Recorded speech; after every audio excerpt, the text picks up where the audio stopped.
So, as I was saying before, these 10 events have something in common. And that common link is they can all be combined into one super event known as the decathlon.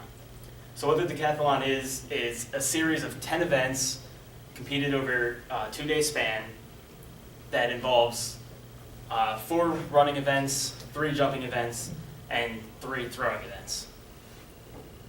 So day 1 starts off with a 100-meter dash, which the 100-meter dash, that's one straightaway for those of you who are not familiar with the track, followed by the long jump, the shot put, which shot put is a 16-pound ball, basically metal ball, high jump, and day 1 finishes off with the 400-meter dash, which is one full lap around the track. Moving on to day 2, day 2 starts off with the 110-meter hurdles, which is, once again, one straightaway, over 10 hurdles that are 42 inches high. Goes on to a discus throw, the pole vault, the javelin throw, and finishes with a grueling 1,500-meter run. So the decathlon hasn't always been what it is today, though. The decathlon, it originates from the ancient Greek Olympic pentathlon. Oh, there. It originated from the ancient Greek Olympic pentathlon, which was a series of 5 events consisting of long jump, discus and javelin throws, a sprint event, and a wrestling match. Later on in the 19th century, other multi-event competitions that test the all-around ability of athletes came about, which were called all-around events. In the 1904 Olympic Games, these all-around events were competed in during the Olympics. Although it wasn't until 1911 that the modern-day decathlon was competed. And that was in October of 1911.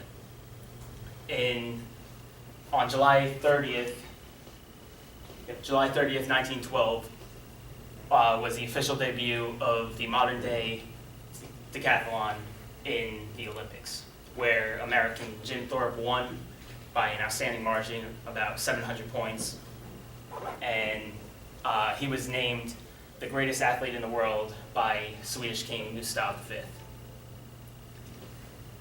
So the scoring in the decathlon is pretty unique. It is not scored based on the place that you finish in each event. It is actually scored based on your personal achievement in the event, your personal score.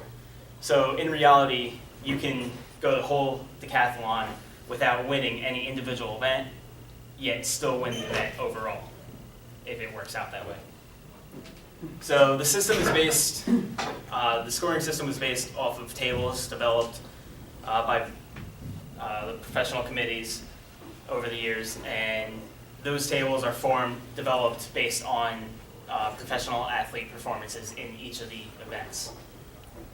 And due to advances in technology and equipment, such as new track surfaces, different shoes, and better timing systems, so on and so forth, there have been a total of 6 changes to the way the scoring tables since the Olympic debut in 1912.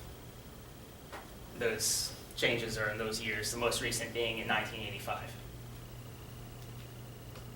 So I took the liberty to put on a little 4-step process of how to calculate the decathlon for those of you who may be interested.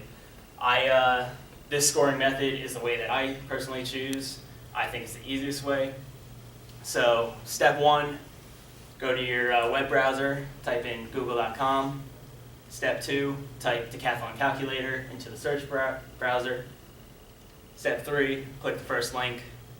Step 4, enter the performances into the table given, and you'll have your calculated events. Otherwise, you can search up the whole algorithm and look up the coefficients on the tables and calculate it that way if you so choose.